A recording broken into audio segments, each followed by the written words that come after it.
həmin məlumatları vaxtında təqdim eləməyə çalışacağıq. Məndən bu qədər, buyurun söz sizdə. Təşəkkür edirik Gündüz.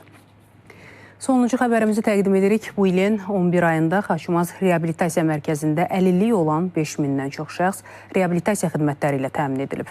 Müasir tibbi reabilitasiya avadanlıqları ilə təchiz olunmuş 14 çarpayılıq mərkəzdə əlilliyi olan şəxslərin, eləcə də 44 günlük vətən müharibəsi ilə bağlı əlilliyi olanların tibbi, sosial-psixoloji reabilitasiyası həyata keçirilir.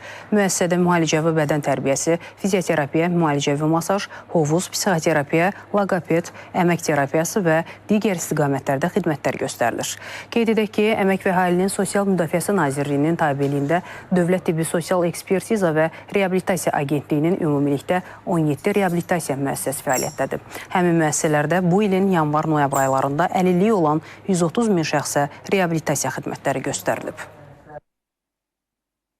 Agentliyimizin 2026-cı il üzrə də əsas hədəflərindən mən qeyd eləmək istəyirəm ki, əhatəliyin artırılması, əlçatanlığının artırılması, mütəmadi olaraq beynəlxalq təcrübənin araşdırılması, ən yaxşı metodikaların tətbiq edilməsinə ibarət olacaqdır ki, növbəti illərdə də bu fəaliyyətimizi davam etdirməyə nəzərdə tuturuq. Agentliyimizin əsas prioritet istiqamətlərindən biri də reabilitasiya vasitələrinin təminatıdır ki, bu istiqamətdə Bakı şəhərində yerləşən protez, ortopedik istehsalat və reabilitasiya mərkəzi fəaliyyət göstərir. Demək olar, bütün reabilitasiyalarda oluram. Ən çox elə bu Xaçmaz rayonundakı reabilitasiyada oluram. Buranın həm kollektivi, həm iş prinsipi, həm bizə olunan müalicələr çox